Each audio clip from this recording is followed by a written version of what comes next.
ನಮಸ್ಕಾರ friends, MHP world ಚಾನಲ್ಗೆ ಸ್ವಾಗತ ಸುಸ್ವಾಗತ.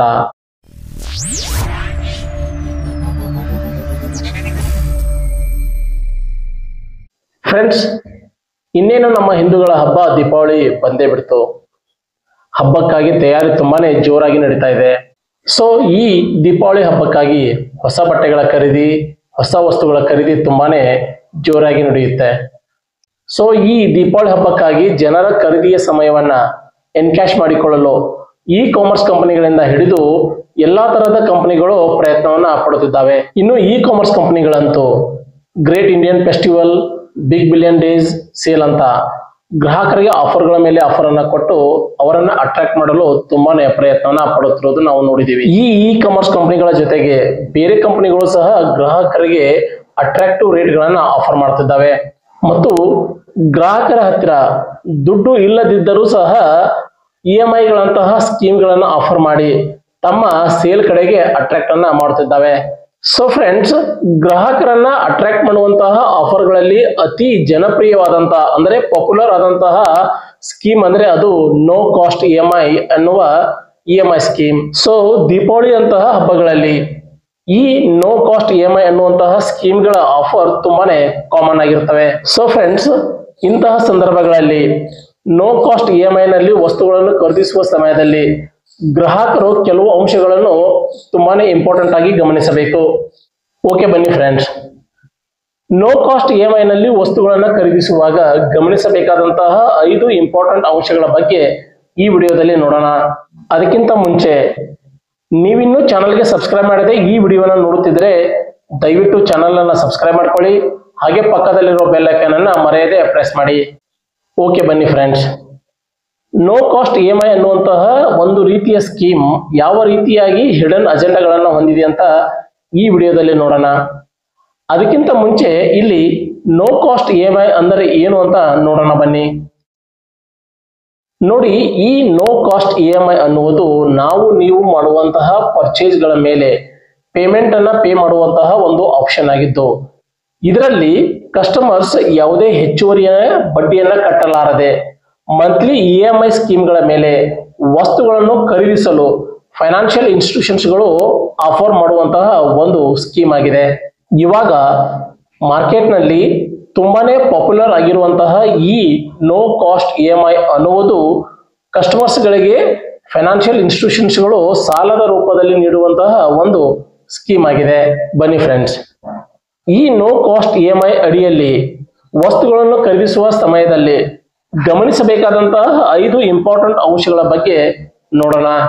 ನೋ ಕಾಸ್ಟ್ EMI ಅಡಿಯಲ್ಲಿ ವಸ್ತುಗಳನ್ನು ಖರೀದಿಸುವ ಸಮಯದಲ್ಲಿ ಗಮನಿಸಬೇಕಾದಂತಹ ಅಂಶಗಳಲ್ಲಿ ಮೊದಲನೇ ಅಂಶ ಅಂದ್ರೆ ಅದು ಹಿಡನ್ ಚಾರ್ಜಸ್. ಸೊ ಹಬ್ಬದ ಸಂದರ್ಭಗಳಲ್ಲಿ ಹೆಚ್ಚಿನ ಜನರನ್ನ ಆಕರ್ಷಿಸಲು ಕಂಪನಿಗಳು ನೋ ಕಾಸ್ಟ್ EMI ಅನ್ನುವ ಆಫರ್ಗಳನ್ನ ಗ್ರಾಹಕರಿಗೆ ಆಫರ್ ಮಾಡುತ್ತವೆ. ಸೊ ಫ್ರೆಂಡ್ಸ್, ಇಂತಹ ಸಂದರ್ಭಗಳಲ್ಲಿ ನಾವು ಗಮನಿಸಬೇಕಾದಂತಹ ಅಂಶ ಅಂದ್ರೆ ಅದು ಹಿಡನ್ ಚಾರ್ಜಸ್. ಈ ನೋ ಕಾಸ್ಟ್ EMI ಆಫರ್ ನಲ್ಲಿ ಯಾವ ರೀತಿಯ ಹಿಡನ್ ಚಾರ್ಜಸ್ ಗಳು ಇರುತ್ತವೆ ಅಂತ ನೋಡೋಣ. ನೋಡಿ ಫ್ರೆಂಡ್ಸ್, ನೀವು ಒಂದು ಮೊಬೈಲ್ ಫೋನ್ ಅನ್ನ ಪರ್ಚೇಸ್ ಮಾಡಬೇಕಂತ ಶಾಪಿಗೆ ಹೋಗ್ತೀರಾ. ಆ ಮೊಬೈಲ್ ಫೋನಿನ ಬೆಲೆ ಸಪೋಸ್ 25,000 ರೂಪಾಯಿಗಳು ಅಂತ ಇಟ್ಕೊಳ್ಳಿ. ಬಟ್ ನೀವು ಆ ಮೊಬೈಲ್ ಅನ್ನ ನೋ ಕಾಸ್ಟ್ EMI ಅಡಿಯಲ್ಲಿ ಖರೀದಿಸುವಾಗ ಆ ಮೊಬೈಲ್ ನಿಮಗೆ 25,000 ರೂಪಾಯಿಗಳಿಗೆ ಸಿಗುವುದಿಲ್ಲ. ಸೊ ಅದರಲ್ಲಿ ಪ್ರೊಸೆಸಿಂಗ್ ಫೀಸ್ ಅಂತ ಎಕ್ಸ್ಟ್ರಾ ಚಾರ್ಜ್ಗಳು ಇರುತ್ತವೆ, ಅದೇ ರೀತಿಯಾಗಿ GST ಅಂತಹ ಟ್ಯಾಕ್ಸ್ ಗಳು ಇರುತ್ತವೆ ಮತ್ತು ನೀವು ನೋ ಕಾಸ್ಟ್ EMI ಅಡಿಯಲ್ಲಿ ವಸ್ತುಗಳನ್ನ ಖರೀದಿಸುವುದರಿಂದ ಕ್ಯಾಶ್ ಕೊಟ್ಟು ವಸ್ತುಗಳನ್ನ ಖರೀದಿಸುವ ಸಂದರ್ಭದಲ್ಲಿ ನಿಮಗೆ ಸಿಗುವಂತಹ ಕ್ಯಾಶ್ ಡಿಸ್ಕೌಂಟ್ಗಳು EMI ಅಡಿಯಲ್ಲಿ ಖರೀದಿಸುವ ವಸ್ತುಗಳ ಮೇಲೆ ಸಿಗುವುದಿಲ್ಲ. ಸೊ ಹಾಗಾಗಿ EMI ಅಡಿಯಲ್ಲಿ ವಸ್ತುಗಳನ್ನ ನೀವು ಖರೀದಿಸುವಾಗ ಆ ವಸ್ತುಗಳು ನಿಮಗೆ ಮೂಲ ಬೆಲೆಗಿಂತ ಅಂದ್ರೆ ಒರಿಜಿನಲ್ ಪ್ರೈಸ್ಗಿಂತ ಹೆಚ್ಚಿನ ಬೆಲೆಯನ್ನ ನೀವು ಪೇ ಮಾಡಿ ಖರೀದಿಯನ್ನ ಮಾಡುತ್ತೀರಿ. ಇನ್ನು ಅದೇ ರೀತಿಯಾಗಿ ನೋ ಕಾಸ್ಟ್ EMI ಅಡಿಯಲ್ಲಿ ವಸ್ತುಗಳನ್ನ ಖರೀದಿಸುವಾಗ ಗಮನಿಸಬೇಕಾದಂತಹ ಎರಡನೇ ಅಂಶ ಅಂದ್ರೆ ಅದು ಪೆನಾಲ್ಟಿಯ ಭೀತಿ. ನೋಡಿ ಫ್ರೆಂಡ್ಸ್, ಇಲ್ಲಿ ನೋ ಕಾಸ್ಟ್ EMI ಅಂದರೆ ಅದರ ಅರ್ಥ ನೀವು ಮಂತ್ಲಿ EMI ಗಳನ್ನ ಪೇ ಮಾಡಲೇಬೇಕು. ಬಟ್ ಈ ರೀತಿಯ EMI ಗಳ ಮೇಲೆ ಯಾವುದೇ ರೀತಿಯ ಬಡ್ಡಿಯನ್ನ ಕಟ್ಟುವ ಅವಶ್ಯಕತೆ ಇರುವುದಿಲ್ಲ. ಬಟ್ ಇನ್ ಕೇಸ್ ನೀವೇನಾದರೂ ಒಂದೇ ಒಂದು ತಿಂಗಳು EMI ಅನ್ನ ಕಟ್ಟುವುದನ್ನ ಮಿಸ್ ಮಾಡಿದರೆ ಅಂತಹ ಸಂದರ್ಭದಲ್ಲಿ ನಿಮಗೆ ಹೆಚ್ಚಿನ ದಂಡ ಬೀಳುತ್ತದೆ. ಅಂದ್ರೆ ಫೈನಾನ್ಷಿಯಲ್ ಇನ್ಸ್ಟಿಟ್ಯೂಷನ್ಸ್ಗಳು ಹೆಚ್ಚಿನ ದಂಡವನ್ನ ವಿಧಿಸುತ್ತವೆ. ಹಾಗಾಗಿ ಇದು ನಿಮಗೆ ನಿಮ್ಮ ಕ್ರೆಡಿಟ್ ಸ್ಕೋರ್ಗಳ ಮೇಲೂ ಪರಿಣಾಮವನ್ನು ಬೀರುತ್ತದೆ. ಸೊ ಇಂತಹ ಸಂದರ್ಭದಲ್ಲಿ ಅಂದ್ರೆ EMI ಅನ್ನ ಮಿಸ್ ಮಾಡಿದಂತಹ ಸಂದರ್ಭದಲ್ಲಿ ನೀವು ಬ್ಯಾಂಕ್ಗಳು ಅಂದ್ರೆ ಫೈನಾನ್ಷಿಯಲ್ ಇನ್ಸ್ಟಿಟ್ಯೂಷನ್ಗಳು ವಿಧಿಸುವಂತಹ ದಂಡವನ್ನ ಕಟ್ಟಬೇಕಾಗುತ್ತದೆ. ಸೊ ಅಲ್ಲಿಗೆ ನೀವು ಮತ್ತೆ ಎಕ್ಸ್ಟ್ರಾ ಅಮೌಂಟ್ ಅನ್ನ ನಿಮ್ಮ ಕೈಯಿಂದ ಕಟ್ಟಬೇಕಾಗುತ್ತದೆ. ಸೊ ಈ ರೀತಿಯ EMI ಮಿಸ್ ನಿಮ್ಮ ಕ್ರೆಡಿಟ್ ಸ್ಕೋರ್ಗಳ ಮೇಲೂ ಪರಿಣಾಮ ಬೀರುತ್ತದೆ. ಇದರಿಂದಾಗಿ ನಿಮ್ಮ ಭವಿಷ್ಯದಲ್ಲಿನ ವ್ಯವಹಾರಗಳ ಮೇಲೂ ಇದು ಪರಿಣಾಮವನ್ನ ಬೀರುತ್ತದೆ. ಸೊ ಅದೇ ರೀತಿಯಾಗಿ ನೋ ಕಾಸ್ಟ್ EMI ಅಡಿಯಲ್ಲಿ ವಸ್ತುಗಳನ್ನ ಖರೀದಿಸುವ ಸಂದರ್ಭದಲ್ಲಿ ಗಮನಿಸಬೇಕಾದಂತಹ 5 ಇಂಪಾರ್ಟೆಂಟ್ ಅಂಶಗಳಲ್ಲಿ 3ನೇ ಅಂಶ ಅಂದ್ರೆ ಅದು ಅನಾವಶ್ಯಕವಾಗಿ ಹಣದ ಖರ್ಚು. ಹೌದು, ಅನ್ನೆಸೆಸರಿ ಹಣದ ಖರ್ಚು. ನೋಡಿ ಫ್ರೆಂಡ್ಸ್, ನಿಮಗೆ ಒಂದು 20,000 ರೂಪಾಯಿಗಳ ಬಜೆಟ್ ನಲ್ಲಿ ಒಂದು ಫ್ರಿಡ್ಜ್ ಬೇಕಾಗಿರುತ್ತದೆ ಅಂತ ಇಟ್ಕೊಳ್ಳಿ. ಸೊ ನೀವು ಅದನ್ನ ಖರೀದಿಸಲು ಶಾಪಿಗೆ ಹೋಗುತ್ತೀರಿ ಅಥವಾ ಕಾಮರ್ಸ್ ವೆಬ್ಸೈಟ್ ನಲ್ಲಿ ಸರ್ಚ್ ಮಾಡ್ತಾ ಇರ್ತೀರಿ. ಸೊ ಅಂತಹ ಸಂದರ್ಭದಲ್ಲಿ ಈ ಕಂಪನಿಗಳು ನೀಡುವಂತಹ ನೋ ಕಾಸ್ಟ್ EMI ಆಫರ್ನ ನೀವು ಗಮನಿಸ್ತೀರಿ.